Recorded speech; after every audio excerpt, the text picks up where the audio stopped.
l'exigence de ce processus de flamme, de flamme divine, de flamme jumelle, eh bien c'est vraiment d'éveiller l'amour dans sa globalité et dans tous les endroits qu'elle manifeste. Et à cet endroit-là, eh bien, l'amour n'a pas de limite. Bonjour à tous. Bonjour.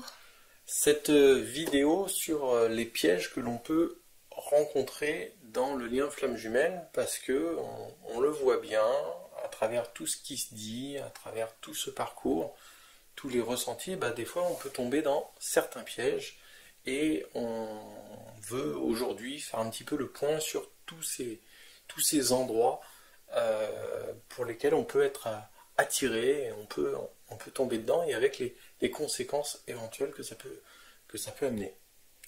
Et vous précisez déjà que, alors quand on dit piège, ça donne cette impression qu'on est bloqué, mais c'est justement pour pouvoir aussi porter l'attention sur le fait que ça se débloque.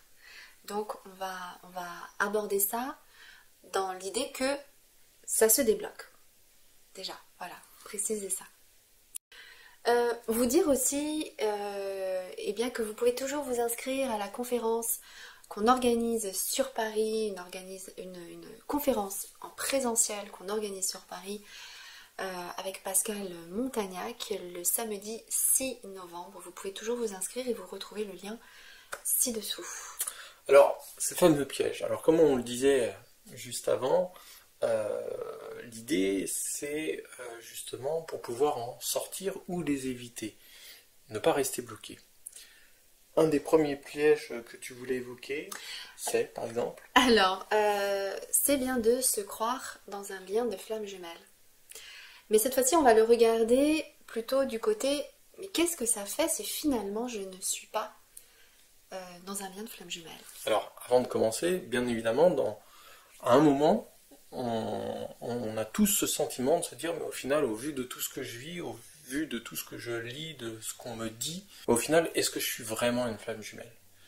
Et c'est là où on va soit essayer de se renseigner et d'avoir un certain nombre d'éléments qui valident absolument qu'on est dans ce lien, soit alors c'est d'écouter sa certitude. Moi, de ce que je peux constater, c'est que la réponse à cette question, est-ce que je suis une flamme jumelle ou pas, est-ce que je suis dans un lien de flamme jumelle ou pas, la réponse, à un moment donné ou un autre, elle nous apparaît clairement. C'est pas juste quelque chose d'intellectuel, c'est véritablement quelque chose dans lequel on se reconnaît. Mais comme je viens de le dire, pas intellectuellement, pas je réponds à tous les critères, donc forcément je suis flamme jumelle. On se reconnaît avec le cœur. Voilà, c'est vraiment là le cœur qui va parler et qui va vraiment spécifier les choses, et après les autres peuvent venir appuyer, mais ce ressenti là particulier, je sais pas, moi c'est comme si vous aviez toujours eu l'impression, je sais pas moi, de vous sentir italien, de vous sentir connecté à l'Italie, vous savez pas pourquoi, vous n'y avez jamais vraiment été, il n'y a pas de raison particulière, et puis un jour vous apprenez que finalement vous aviez un grand-père italien, et tout d'un coup, ah ben voilà, en fait, ça explique pourquoi je me sens moi-même italien. C'est-à-dire qu'il y avait finalement déjà quelque chose qui était là et qui agitait, et il y avait une vérité qui était en train d'essayer de s'exprimer, mais parce qu'il y a eu cette information extérieure, c'est venu valider ce ressenti intérieur. Donc, voilà, déjà, préciser ça par rapport à cette fameuse question. Mais là, ce qui nous intéressait, c'était de regarder qu'est-ce que ça fait si on n'est pas flamme jumelle. Qu'est-ce que ça veut dire de se croire dans un lien de flamme jumelle? Ça veut dire que déjà, on ressent un amour extraordinaire, peu connu, peu ressenti auparavant. Et déjà rien que ça, eh bien c'est une chance. Rien que ça veut dire que votre capacité d'amour est en train de grandir. Et elle a cette capacité à être très très grande. Tout à fait. Et l'amour est exponentiel, infini, illimité. Donc, si vous ressentez de plus en plus d'amour et que vous le vivez dans des relations amoureuses, ben, magnifique, tant mieux, ça veut dire que vous avez la chance de pouvoir exprimer, ressentir et exprimer un amour de plus en plus grand et de plus en plus merveilleux. Pourquoi est-ce que on aborde ça comme étant un piège? C'est parce que à vouloir tellement considérer qu'on est dans un lien de flamme jumelle, que on est soi-disant en train de vivre quelque chose d'abouti, qu'on a retrouvé sa moitié, ça veut vraiment dire que on est là en train de rechercher à l'extérieur une réponse intérieure. C'est ce qu'on appelle également vouloir coller au parcours. Vouloir essayer de voir à tout prix des signes, vouloir à tout prix essayer de rentrer vraiment dans une vraie croyance d'être flamme jumelle. On le répète, nous ce qu'on observe, c'est qu'en réalité ça s'impose à nous. Et ce n'est pas grave de ne pas être flamme jumelle.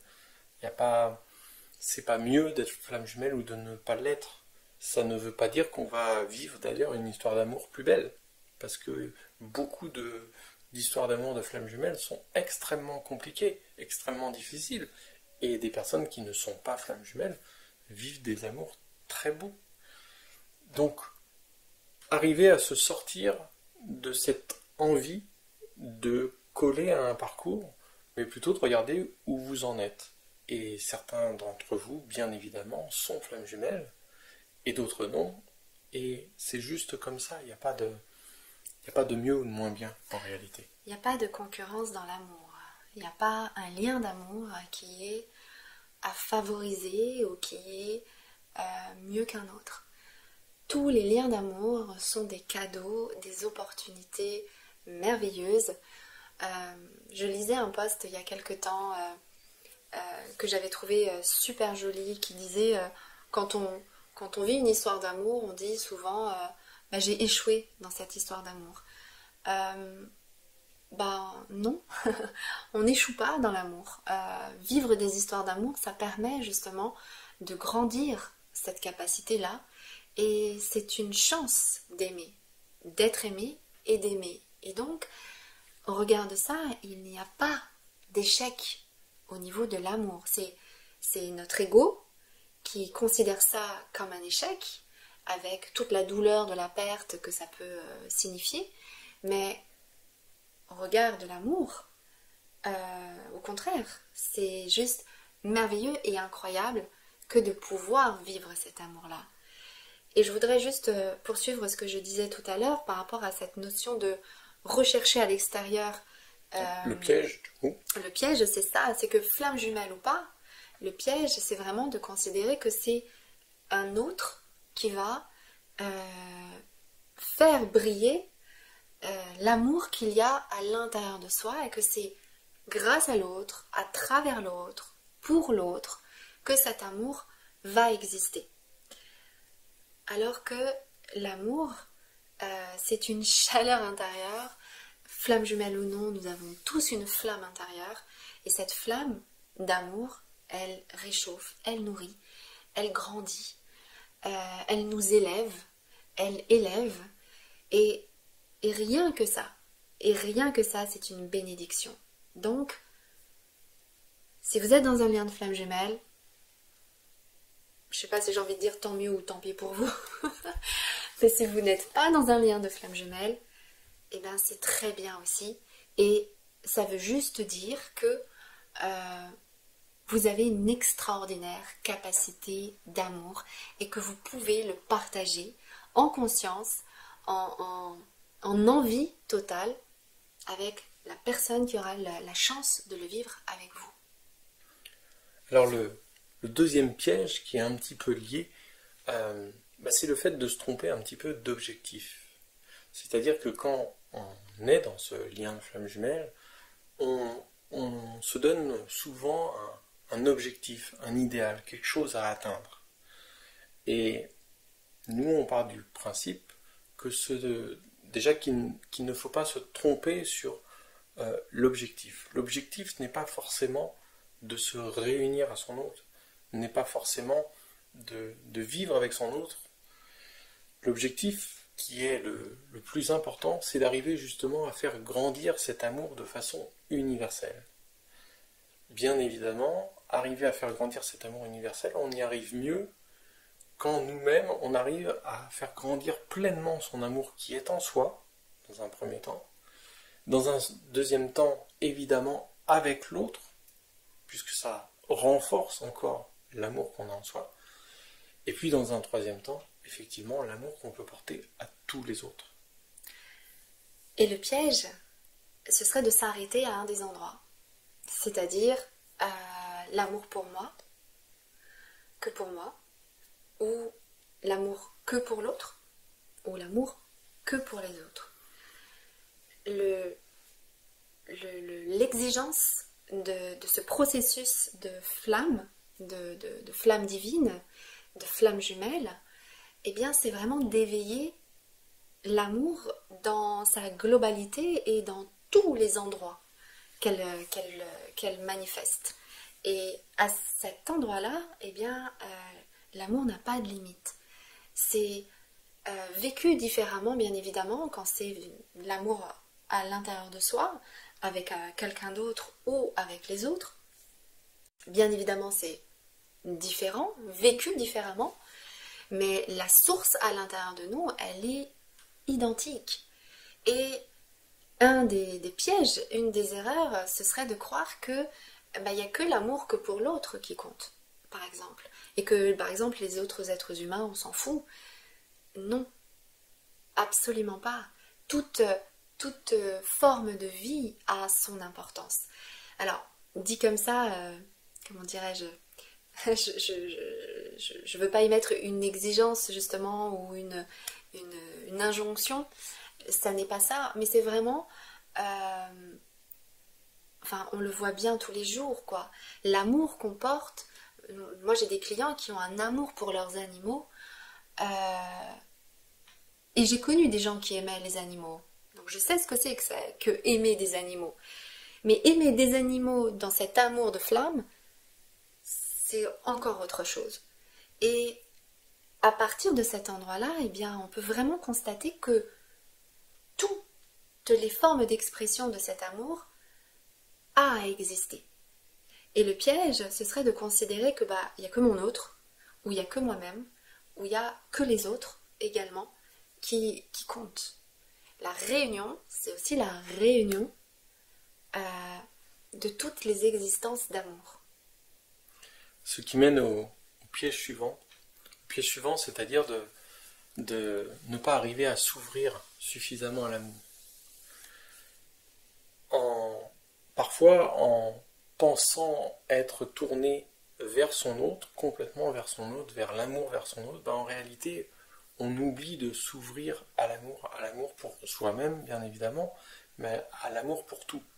Donc, il y a vraiment ce focus sur l'autre qui peut empêcher d'ouvrir et de développer son amour.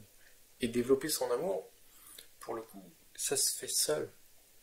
Ça ne se fait pas avec son autre, ça ne se fait pas à plusieurs. C'est en soi qu'on a à libérer cet amour. Donc l'autre piège, c'est celui-là, c'est celui de ne pas arriver à développer suffisamment son amour. Là, on parle vraiment du duo flamme jumelle. On peut observer qu'il y en a un qui, à l'initial, dans sa forme d'amour, va avoir un amour un peu plus universel, va avoir un amour naturellement, spontanément tourné vers les autres, ou dans toutes les formes d'autres qui peuvent exister, avec là aussi différents pièges qui pourraient y avoir, comme par exemple trop s'orienter sur les autres et là complètement s'oublier. Mais la connaissance initiale de l'un des deux, c'est vraiment cet amour que moi j'appelle cet amour universel. Là où l'autre va avoir une connaissance initiale d'amour de l'autre. C'est-à-dire l'amour vraiment orienté vers l'autre. C'est l'impulsion naturelle, elle est comme ça, cet amour-là, il est de cette façon-là. Et tout comme pour celui d'en face, son amour est beaucoup plus orienté de façon large et de façon très ouverte. Donc, autant dans ce côté universel, il y a ce fameux piège que je pouvais citer de se perdre en fait dans les autres. Et bien il y a la même chose dans le fait de se perdre dans l'amour tourné exclusivement vers son autre. Exactement. Et qui du coup, pareil, on va arriver à s'oublier aussi parce qu'on est tellement concentré sur l'autre. Qu'est-ce que l'autre va faire? Qu'est-ce que l'autre va dire? Qu'est-ce qu'il fait? Que on s'oublie également. Donc, ça c'est les pièges de chacun. Et le piège du duo, c'est de ne pas réussir à entendre le langage d'amour de l'autre, qui est, moi j'ai la connaissance d'amour universel, moi j'ai la connaissance de l'amour du duo, et il n'y a pas une connaissance plus importante que l'autre. Ce qui compte, c'est la réunion des deux connaissances. Exactement. Et la réunion des deux connaissances est un véritable apprentissage et un véritable savoir, une véritable réunion d'un amour beaucoup plus vaste, d'un amour beaucoup plus grand, et qui permet là, ce que moi j'appelle vraiment la fusion du masculin et du féminin, et qui, permet du coup un amour et une manifestation parfaite, une expression parfaite de l'amour. Donc, le piège là, ce serait de considérer ma connaissance d'amour prévaut sur l'autre, alors que non. Il est important d'apprendre la connaissance et de partager sa propre connaissance avec l'autre. Et pour que toutes ces différents amours n'en forment plus qu'un et fassent votre réelle ouverture à l'amour, l'ouverture totale à l'amour. Un autre piège qui se situe plutôt pour certaines personnes et pas pour d'autres, c'est l'illusion de la liberté. L'illusion de la liberté de pouvoir choisir, se permettre de circuler, se permettre de vivre des expériences sans tenir compte de la vie de l'autre. Cet aspect vraiment d'illusion d'être dans une liberté totale. Pour nous, c'est un peu un piège qu'on a identifié, cette illusion que certaines personnes ont à se croire libres. Évidemment qu'on est complètement conscient et complètement favorable à ce que tout le monde soit libre. Mais la réelle conscience de la liberté dont on parle, c'est une liberté qui permet aussi aux autres d'être libres. Et pas une liberté qui, au contraire, rend les autres dépendants ou rend les autres non libres. La liberté, la véritable liberté qu'il faut rechercher, c'est la liberté, un peu comme l'amour, universelle, qui va permettre aux autres de s'épanouir. Et les personnes qui se sentent en dépendance par rapport à l'autre, parce que l'autre justement a ce degré de liberté, d'avoir des exigences, et l'autre court toujours derrière, à être dépendant des exigences de l'autre, montre bien qu'il y en a un qui court vers une liberté qui en fait emprisonne l'autre. Donc la véritable liberté, c'est celle qui permet aussi à l'autre d'être libre. Donc le piège de cette recherche de liberté, en fait, c'est d'oublier l'autre, tout simplement.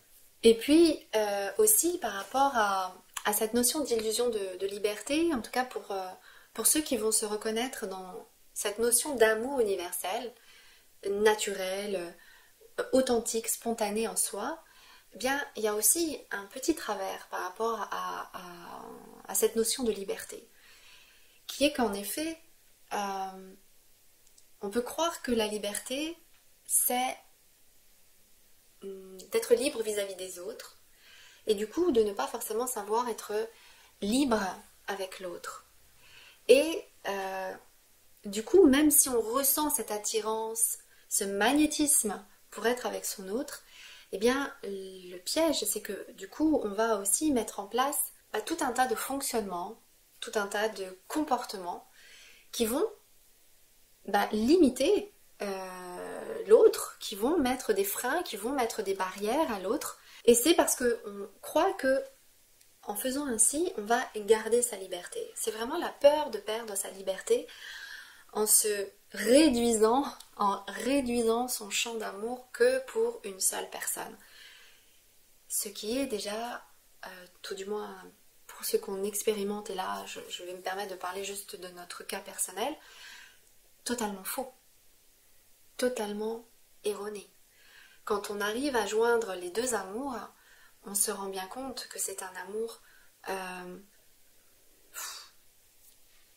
extrêmement vaste, extrêmement large, et qui a des incidences vraiment positives sur tout l'entourage. C'est un champ très très large. Exactement. Donc, cette illusion de croire qu'on va perdre sa liberté en allant vers l'autre, c'est une véritable illusion. Et c'est un piège dans lequel on va mettre vraiment des barricades pour se protéger de l'autre, alors qu'en fait, on a très envie d'aller vers l'autre. Mais je vous invite à vraiment vous demander ce qui vous fait peur dans l'autre. Moi, ce que j'entends très souvent, c'est qu'on a peur de se perdre. On a peur de perdre sa liberté. Alors, je vous invite peut-être à questionner votre autre pour un petit peu déjouer les peurs qui peuvent être nourries. Concrètement, de quoi est-ce que vous avez peur? Et de le questionner. Toi, dans cette situation, comment est-ce que tu ferais? Comment tu réagirais? Parce que bien souvent, vous allez vous rendre compte que c'était véritablement des illusions que d'avoir peur de perdre sa liberté.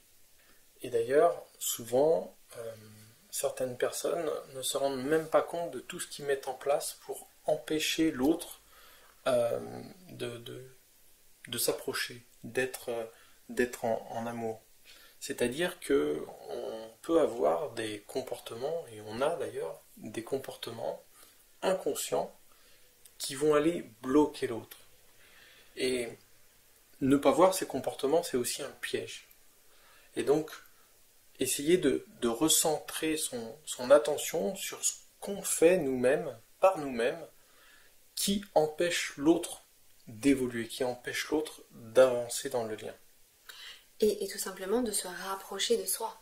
Parce que les comportements, donc il y a le comportement physique, non verbal, il y a le comportement verbal. Donc il y a vraiment dans les moindres détails, on peut vraiment se rendre compte de tous les endroits où on va mettre de la distance, on va mettre des freins. Alors que c'est vraiment un endroit d'ouverture à l'amour et d'accueillir l'autre et de donner à l'autre. Alors, autre piège très important, majeur, eh bien c'est l'ego.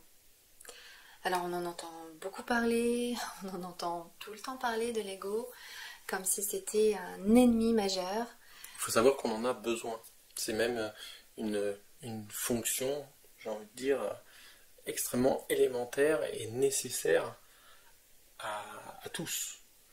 Donc l'ego n'est pas un ennemi. Pour autant, le piège, c'est de laisser l'ego prendre le dessus, prendre la main sur ce que l'on a véritablement comme envie, comme émotion, comme ressenti. En fait, ce qu'il faut vraiment prendre en compte, c'est que l'ego, c'est notre protecteur. Et quelle est notre première blessure? Qu'est-ce qui nous a en tout premier lieu blessés?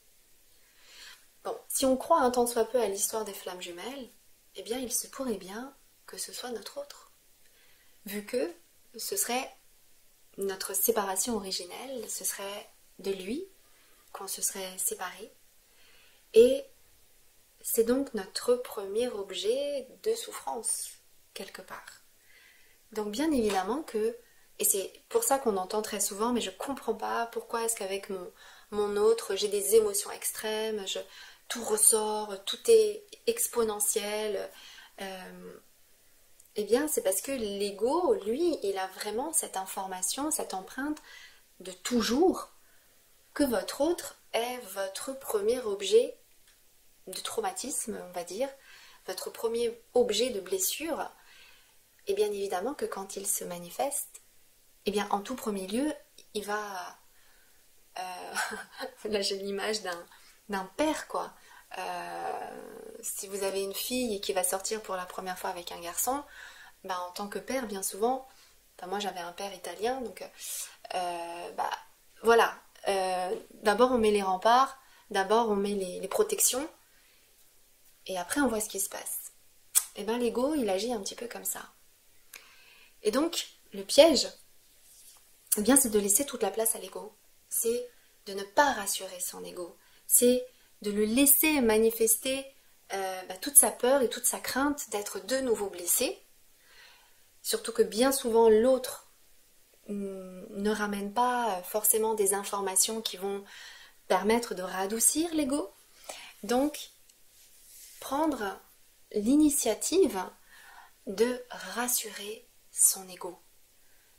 Donc le piège, ce serait de lui laisser la main, de le laisser complètement faire. Et enfin, le dernier piège majeur, hein, parce que bien évidemment qu'il peut y en avoir toute une autre ribambelle de pièges. D'ailleurs, on vous invite en commentaire à nous indiquer si vous-même vous identifiez d'autres pièges de ce lien de flamme jumelle.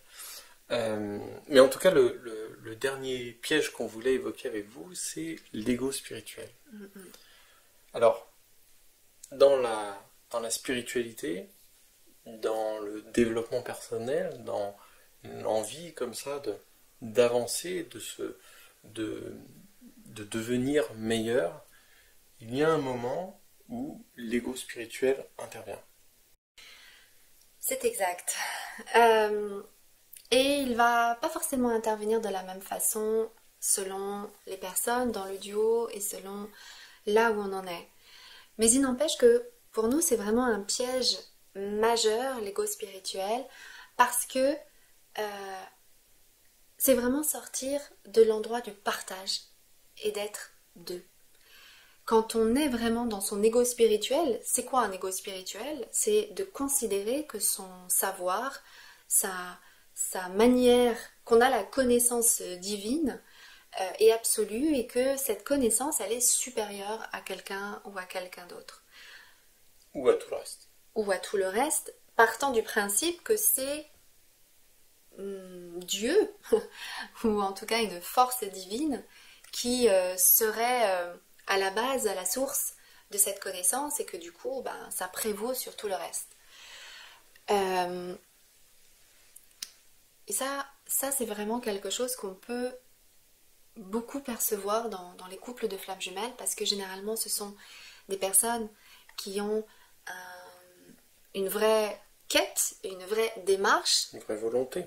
Exactement, de développement personnel, de développement spirituel, et d'avoir toujours une envie d'imposer à l'autre ses propres connaissances et sa propre manière de voir les choses.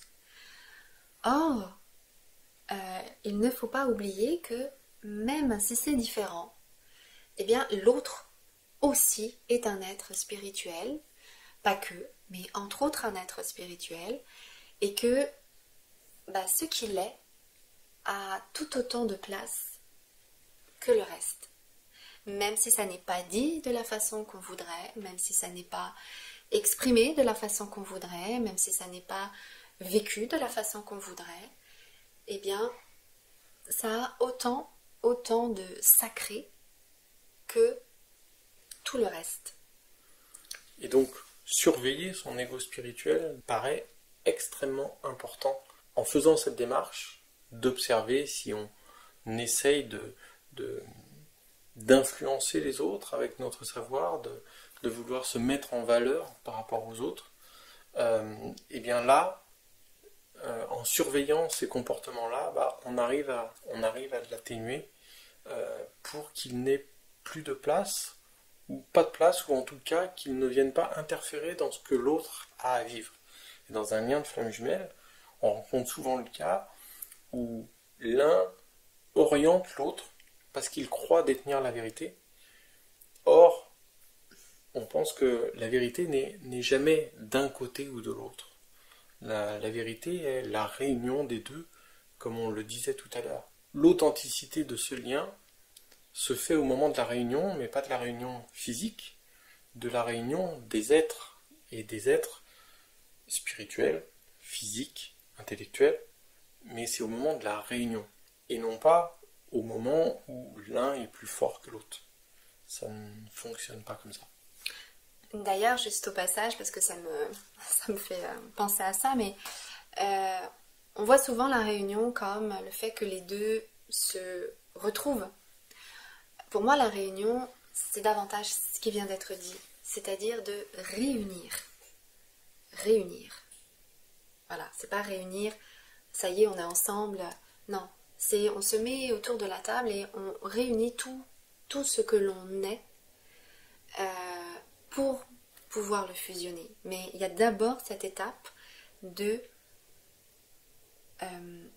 rassembler, avoir conscience de tout ce qu'il y a à rassembler. Pour moi, c'est ça l'étape de réunion. Réagissez bien évidemment en commentaire. Est-ce que tu voulais rajouter d'autres choses? Non, pas du tout, mais en effet... On a dit tout ce qu'on avait prévu de dire. Alors, il y a certainement d'autres pièges, hein, bien évidemment. Et n'hésitez pas à les laisser en commentaire, ça nous intéresse d'avoir votre retour d'expérience. Et ça nous permet aussi, ça nous inspire, et ça permet également de transmettre les informations, et puis pour nous peut-être également de faire des vidéos par rapport à ce sur quoi vous nous apportez. Donc n'hésitez pas à laisser vos commentaires, et puis pour le reste, vous trouvez tous les détails sous la vidéo, que ce soit le site internet, que ce soit le moyen de nous contacter ou de faire partie du groupe Flamme Jumelle. Enfin bref, sous la vidéo, vous trouverez tous les renseignements, y compris la fameuse conférence à laquelle on aimerait vraiment que vous participiez. Voilà. Et les stages. Et les stages. On vous dit à très bientôt. À bientôt, prenez soin de vous. Au revoir. Au revoir.